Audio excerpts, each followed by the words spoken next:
Welcome to the Deucecast Extra.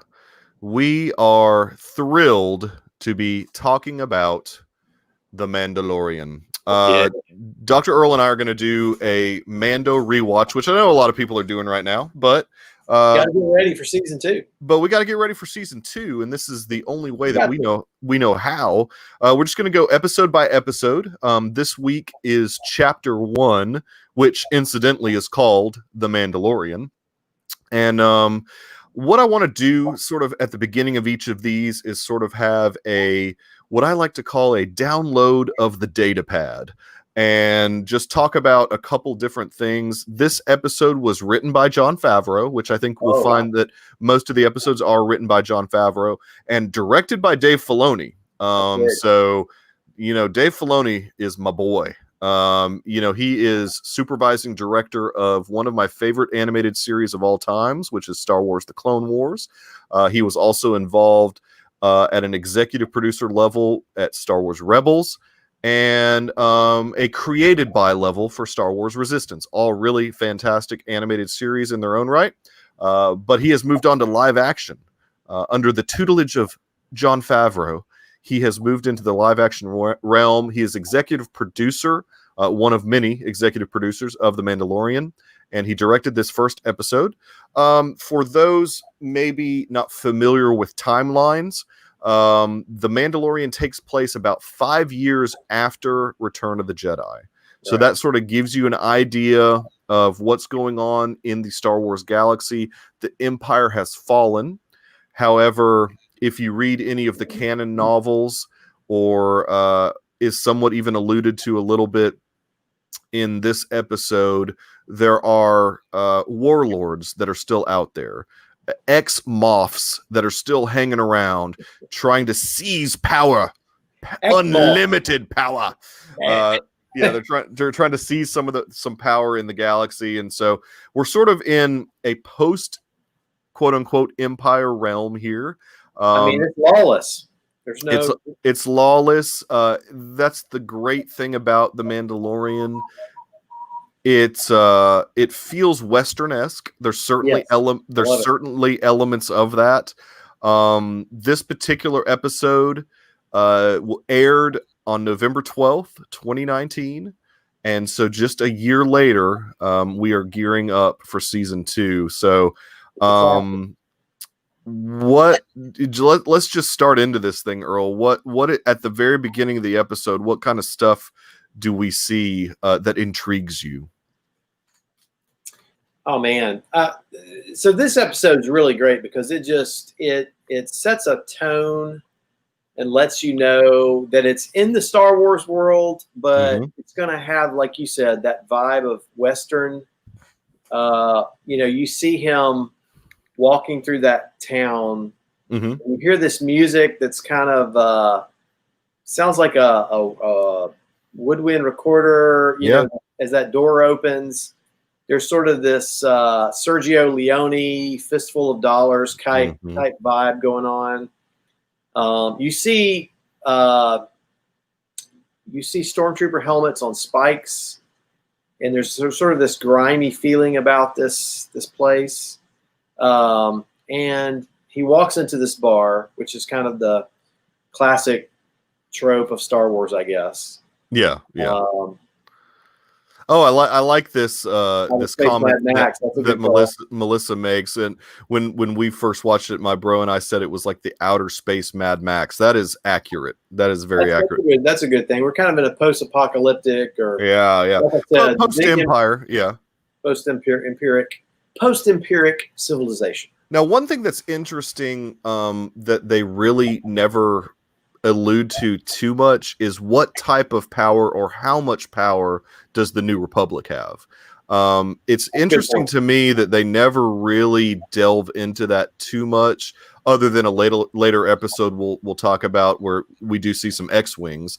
But that's true. But it's interesting. So, the thing that I love about this series, and I've always loved about Star Wars in general, is just the different planets that we visit. This particular planet planet? It's kind of snowy. It's snowy, exactly. Which, it's a Star Wars trope. You got to have the snow, you got to have the desert, you got to have the lush jungle planets. I mean, the forest planets. But this one's great. So we see the Mandalorian going for a bounty.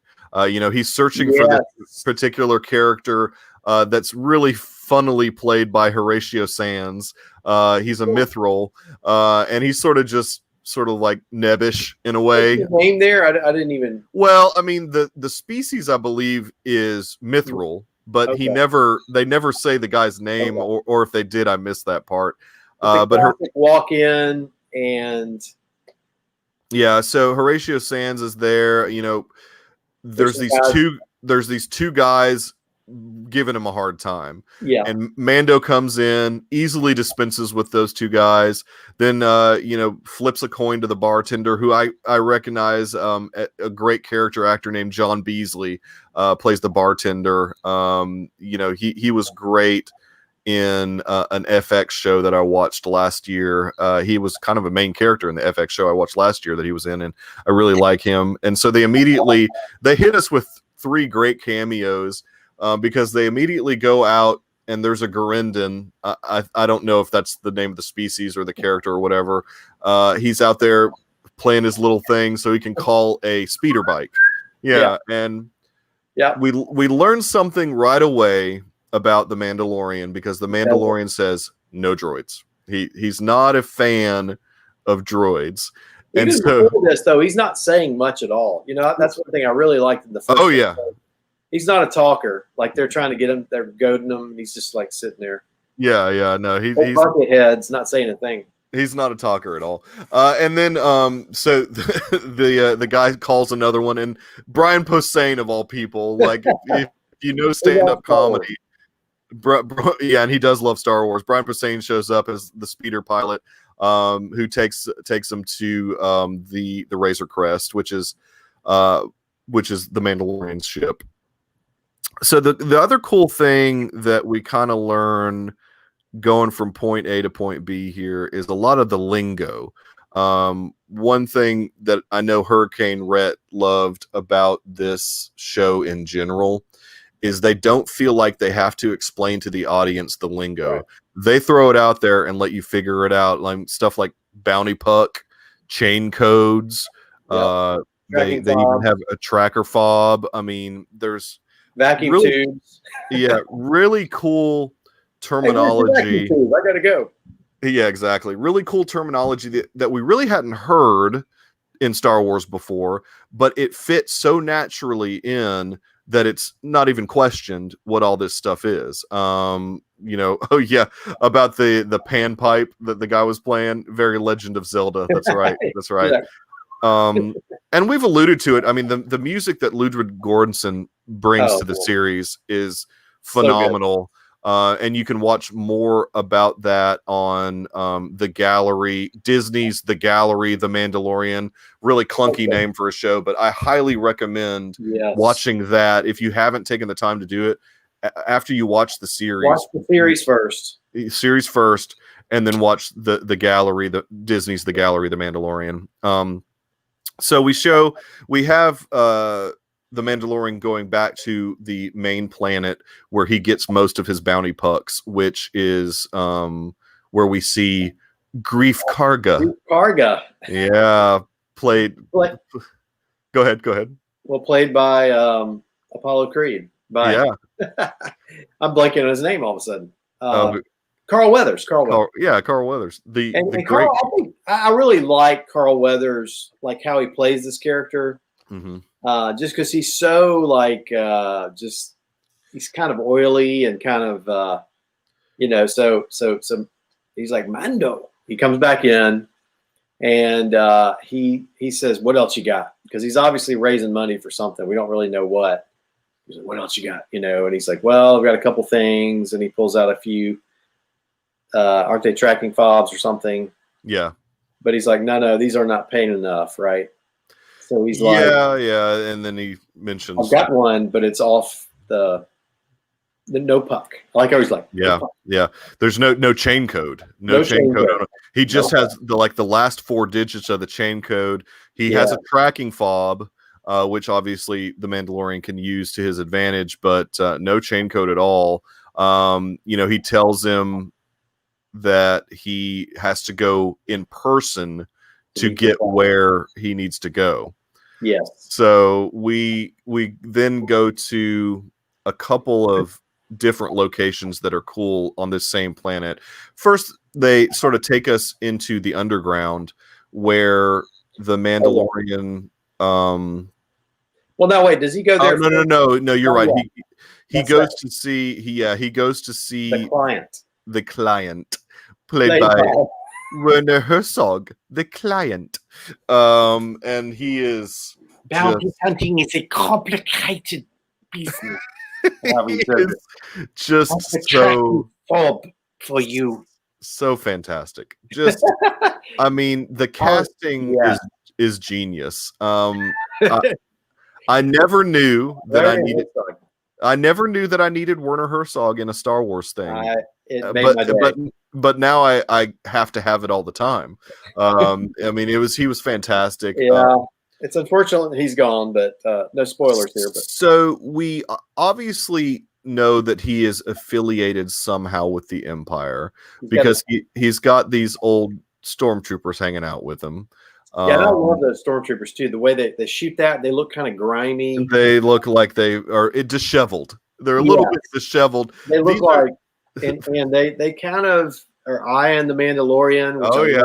Oh yeah, everybody's a little bit antsy in that particular scene. It's a little edgy. I love that whole thing where they all just go ahead. No. I was just gonna say, I mean, even to the point where the Mandalorian's a little bit antsy because when Dr. Pershing comes out of the door, I mean, he draws his gun. I mean, he's a little out there. He's ready to go, man. He's ready. He's a little nervous. I mean, he's not sure. This is abnormal, obviously, in the way that they usually get their bounty pucks. It's usually through an intermediary like Grief Karga. They get their bounty pucks and they go off their business. This is weird for him to have to go someplace. You had to go get the tracking fob, right? Get the tracking fob, and not a full chain code, only the last 4 digits, and only a little bit of information about who he was going after, which the client says that he's 50 years old. So in the Mandalorian's mind, he's looking for a 50-year-old. Yeah. At that point, he thinks that. So it's interesting because they show him the client shows the Beskar in a throwback to Empire Strikes Back. They're using the ice cream maker. They pull the ice cream maker out, and there's all this Beskar. Well, we're not quite to the full. He just unfolded one out of a cloth, right? That's right. He just folded one out of a cloth. He gave him one. Yeah. And we find out from the armorer where he is going next. She mentioned something that I didn't necessarily pick up on right away. And this is like the 3rd or 4th time I've watched this series. But she mentions that it came from the Great Purge.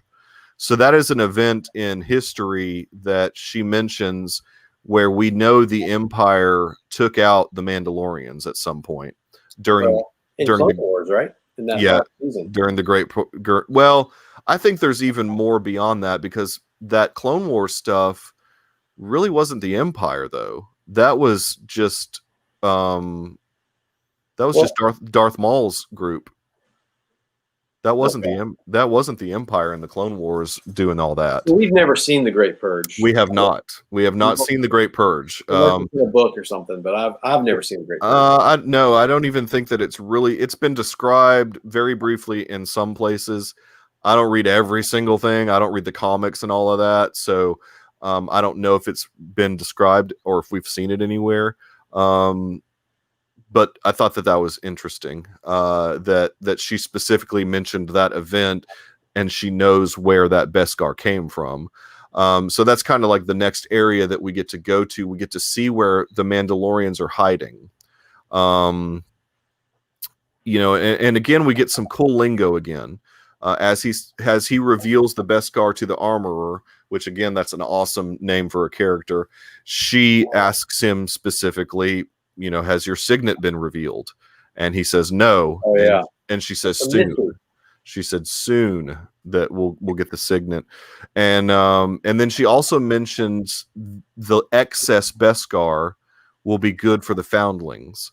And then he mentions that he was once a foundling. So I thought all of that lingo is just really cool. It's stuff that we haven't seen much before. And we didn't really fully understand, at least at this point. We're still trying to discover. Like, I was like, who is this person?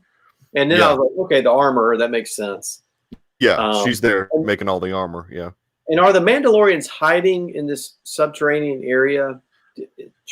I mean, I feel like they are underground, right? They've gone underground. They're intentionally underground because in the time of the Empire, which we don't know exactly when it took place, or at least I don't personally know exactly when it took place, this great purge occurred where the Empire flushed out and destroyed much of Mandalore and the Mandalorians with it. So yeah, they're definitely in hiding. I mean, they still feel like even though the Empire has quote unquote been disbanded, they're still feeling like they need to hide out, from and be sort of secretive about where they are. And I don't know if this is the only clan that's left, or if there's other clans that they need to meet up with. Yeah, throughout the galaxy, maybe. That's all stuff that we can hopefully explore throughout the series. But so the next thing we see is the Mandalorian going to search for his bounty. So what do we get next, Earl? Well, he goes to a planet.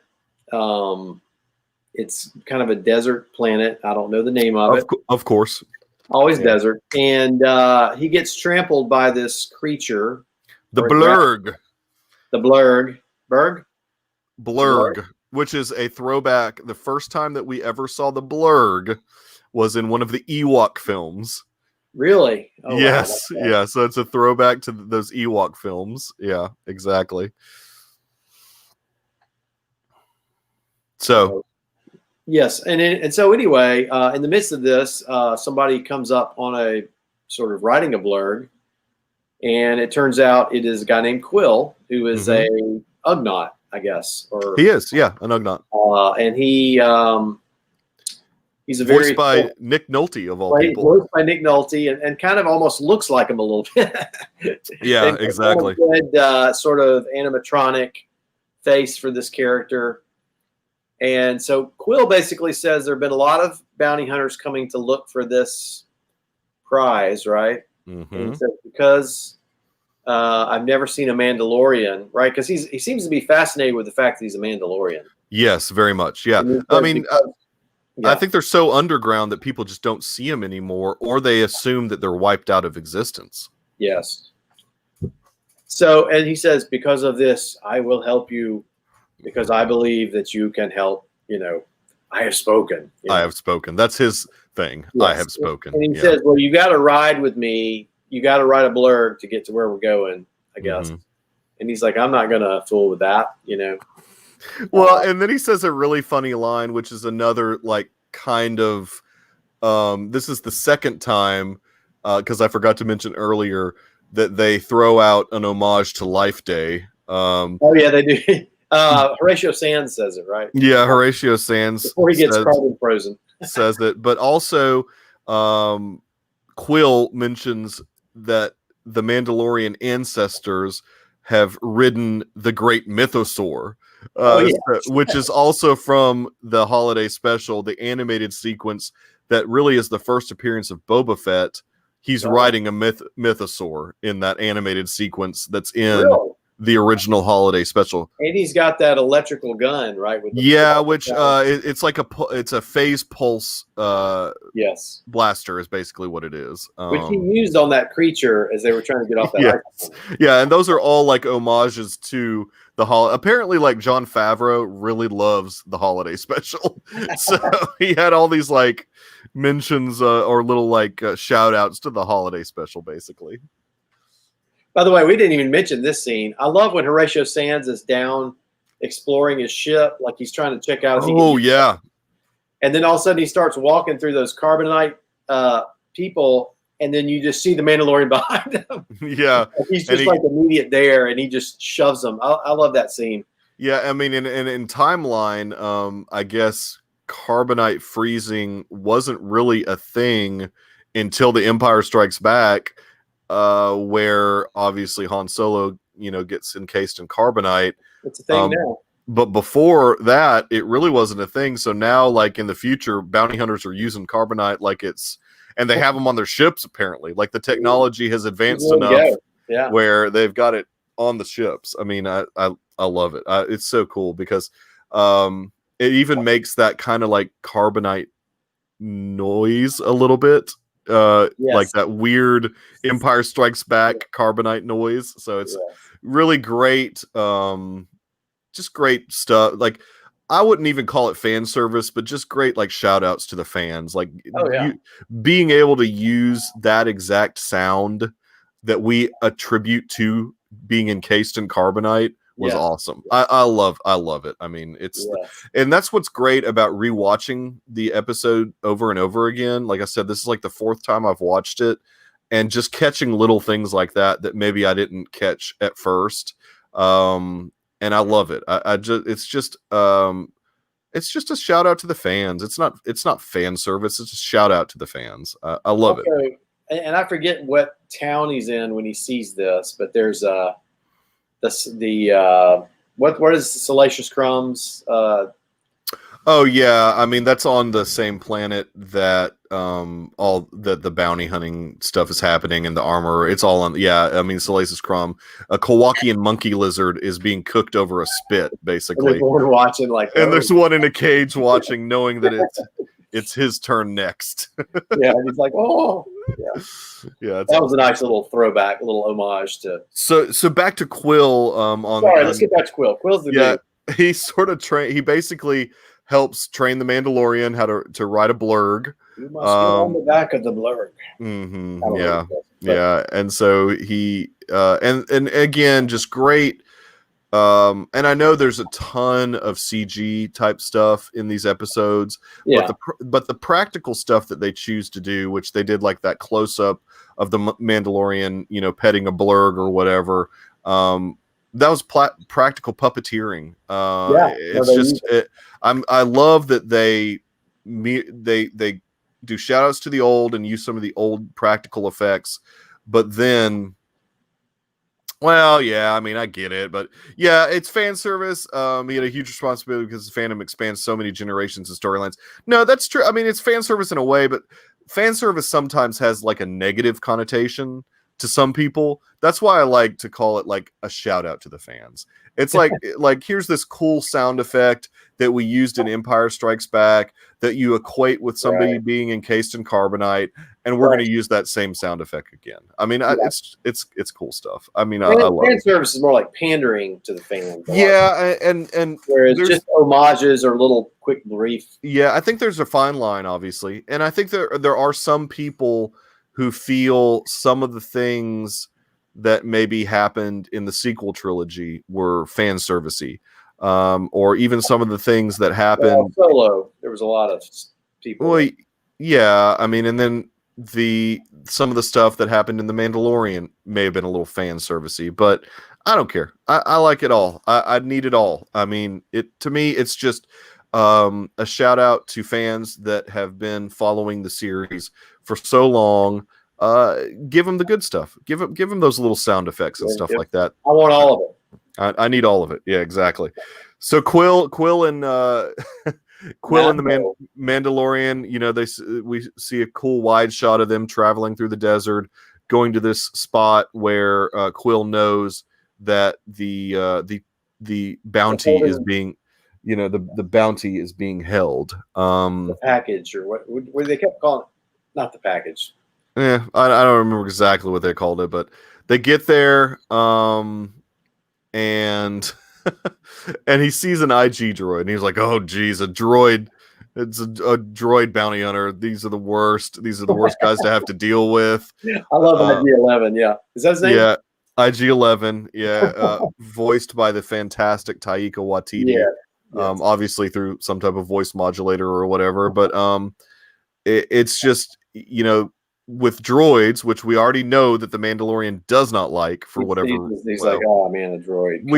We have some flashbacks. I mean, during the armorer scene, we see some flashbacks of a young Mandalorian, and we see his city being attacked basically by at that time, I guess that would have been, well, I mean, if it was a super battle droid, then that's going to be the separatists. I don't think that would have been considered the no, it's not considered the Empire per se. Well, so that would have been using some of those battle droids. That would have been the separatists, because that was during Clone Wars time. So if they're using super battle droids, that's definitely the separatists. So he sees them, which, as we progress in the storyline of the prequels, we know that is the Empire in general. Yeah. But it's all big machinations that Palpatine is doing. So yeah, we see some of that flashback, which is cool because flashbacks is not necessarily a thing that Star Wars utilized very much in the original trilogy or the prequel trilogy that much. It was utilized a little bit, obviously, in the sequel trilogy. And so we're sort of used to the idea of that being something that's okay in Star Wars. And so Jon Favreau utilized flashbacks quite a bit throughout the series. It's fine. Yeah, it's a storytelling device. Because we don't know the character, so he's trying to give us a little. Yeah, exactly. He's trying to give us the lowdown on the character. So he ends up having to team up with this droid that he does not want to have to team up with, because there's a lot there's a lot of people guarding this bounty that they have to take out, and these people have more firepower than them. But it was really cool though to see an IG in action. Oh yeah, when he was doing the spinning around, and oh yeah, it was awesome. I love, because that's not something that we had ever seen before. All we had seen in Empire was IG-88 stationary, right? And and there's some stuff in one of the animated things that they did on Disney, but like I think it's like Galaxy of Adventures or some Disney thing that they had, where there was an IG droid that we saw in action a little bit. That was an animated show, but I don't really count that. It was just some little short thing they had. But this is really the first time we've seen a live action IG droid in action, twirling around, shooting everybody. It was great. So they take out this compound. They figure out they need to use a big cannon to open up this door, and then they enter. Oh, and don't forget, like IG, he keeps wanting to self-destruct himself. Oh yeah, that's like a trope that IG-11 has. He's like, look, we're not going to be able to get out of this. I need to self-destruct. That's my protocol. Yeah, he's like, don't turn that off. Yeah, do not self-destruct. So as they enter the room, what do they find, Dr. Earl? Well, they find an egg sort of up under some covering. Mm-hmm. And they open it, and lo and behold, Baby Yoda. There's Yoda. Dr. Earl, that's the child. It's not Baby Yoda. Disney wants us to call it the child. I think it even, see? Child. Well, we must do what Disney says. Does it say child? It's l'enfant. L'enfant. Well, so yeah, the vernacular term for this infant but he's obviously 50 years old, so he's not a child. Right. I mean, that's the funny thing that the Mandalorian says right away. He's like, I thought we were looking for a 50-year-old. Yeah. And so IG-11 wants to take him out. He said, my instructions were to kill it. Yeah, my instructions were to kill it, and so the Mandalorian takes him out, takes IG-11 out. That's a great moment when you don't know it's going to. You hear the gunshot. And it's sort of shocking because you're like, oh, this is awesome. We've got IG-11. We've got Taika Waititi voicing IG-11. He's going to be part of this series. And he's dead in the first episode. I thought that was so great. Yeah, that was nice. And then there was the little touching moment where, he's reaching down and he's touching for his hand. Touching the baby finger. And the world melts. Yay. They got us with that first scene. Yeah, I really like the grittiness of the first episode. Now I know as it starts to move, the series moves forward. he starts to soften a little bit. But I like the Mando when he was like, I don't care about anything. I'm just making the money. I mean, he did care. He cared about the foundlings. Yeah. But I wanted him grit. I wanted that grittiness and that hardness to stay, and it does a little bit. But yeah, I mean, I think that aesthetically there is sort of this theme throughout the series of just things are not what they were like when the Empire was around. It's interesting. Yeah, go ahead. Is Mandalorian really a Mandalorian? Because when they show the flashback, why does his dad not have? Why are they not in helmets? No. He is not. Well, but you have to remember this. I mean, and they explain this later in the series, so we're kind of jumping ahead a little bit. Okay. But we find out that the Mandalorian is a creed. It's not like a race or whatever. So anybody can be a Mandalorian if they have to be on the planet of Mandalore. No. That's not true at all. He is a foundling because he was rescued by a Mandalorian who is part of the Mandalorian creed, and so he is raised in the Mandalorian way. Okay. So his parents are not necessarily Mandalorian. No, they were not. This was found by a Mandalorian. Okay. Yeah, the Mandalorians just happened. Once, so. Yeah, the Mandalorians just happened to come on this planet that was being attacked by the Separatists. Who I assume it was the Separatists because there was a super battle droid and there was droid army ships or whatever, firing down on the planet. And so the Mandalorians saved this kid after his parents got murdered. Okay. And so he is raised in the creed of the Mandalorian. Understood. Yeah, you don't have to, and that's the whole thing with Boba Fett. He was not really a Mandalorian, and neither was Jango Fett. I mean, in canon, neither one of those characters were Mandalorians. No, I just assume. Right, I'd assume they stole that armor. Right. Yeah. I mean, Jango Fett obtained that armor somehow. We don't know how, or if we do know how, it was in a comic book and I never read it. And so in my mind, I don't know how he got that armor. And, so the same can be said for obviously Boba Fett, who is a clone of Jango Fett, essentially. Boba Fett. Where's Boba Fett? Boba Fett. Yeah. He was not a Mandalorian either. There was only, there's a bunch of people in the Clone Wars, obviously, that are going to potentially be in this series. There's rumors of season 2, which we maybe can get into a little bit later. Maybe in our last episode, we can talk about some of the rumors, like the casting stuff and whatever. But for right now, we'll just go through each episode. So at the end, we see the child is obtained and roll credits at that point. You mean Baby Yoda? You mean? Yeah, baby. Yeah, like Melissa said, she doesn't care. She's calling it Baby Yoda. I get it. Whatever. Yes, and the credits roll, and you're like, "Oh my goodness, I'm hooked." What is? Yeah. It was so cute. That was the most hooked I've ever been in a series because Disney wisely. Yes. And at their own expense, really, because they could have made a crap ton of money on stuff like this before the series came out. But they didn't. They saved the secret. They waited and then released all the merchandise after the series was over, which was crazy because it was Christmas season and they made no money on The Mandalorian during the Christmas holidays because they didn't really have any product out. They didn't think people would be interested in it.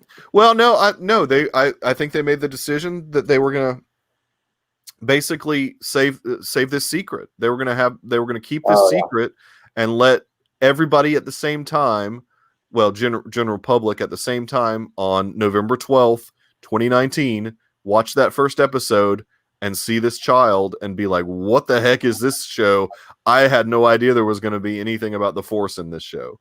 I think it was smart too to release them one at a time. I love it. Yeah, I loved it. Built the momentum as opposed to just like dumping all of them at once. Which is a Netflix thing. I mean, Netflix.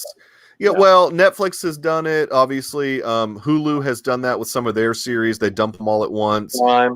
Prime will do give you 3 episodes and then go weekly on it. and HBO Max is kind of the same way. They'll do 3 episodes and then give you week by week at that point. Yeah, I mean, I was the same way, Melissa. I all about it. I just kept watching it over and over again. I mean, I love this.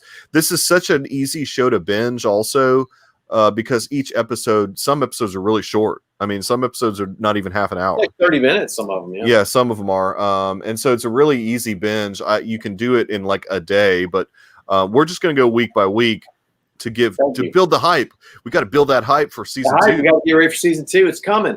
So, and we're going to do season 2, the Deucecast Extra season 2, and talk about each episode after we see it also. So we're excited. We're going to have to adjust our schedule a little bit because they'll come out every Friday. So we'll have to probably stick with the Saturday schedule for the Deucecast Extra. It's fine. You can negotiate with my manager about that one. Yeah, we'll figure it out. But anyways, I appreciate anybody that is watching this episode. Please, with YouTube, the thing that helps us the most, and we really need to get more subscribers. So please share this episode on social media, so we can potentially get more subscribers. Like the episode, that helps with the YouTube algorithm. If you give us a like, it'll maybe show up on somebody's YouTube feed and they'll click on it. And we're going to keep doing these things for Mandalorian season 1 on into Mandalorian season 2. So, I mean, we're going all the way into 2021 with this thing. Well, maybe not. No, it'll end before the end of the year, but season 2 will end before the end of the year. I think it's only going to be like 8 episodes. So, what'd you have, Earl? For the first 100 likes, Michael will send you a tracking fob. No, I can't back that up. That's right. I'll send you a bounty puck if you, yeah. Some calamari. What was the? Oh yeah, it was the It was the calamari money or whatever. Yeah. Because the Mando did not want Imperial credits because he didn't want that Imperial stuff. No, give me some calamari. Money. Yeah, exactly. So yeah, please continue to watch us, like us, subscribe, comment, all of that stuff. Thanks for anybody that happened to watch live. Thank you so much, Melissa, for watching live and thanks for tuning in and commenting along. I think next week we may have a third host. Potentially, if he is available, so we'll see if he can join us next week. But obviously, we are part of Retrozap.com, our flagship podcast, the Deucecast Movie Show, which you see up here. This logo right here, over here, is the Deucecast Movie Show. So look that up on Retrozap.com and at the Deucecast on Twitter.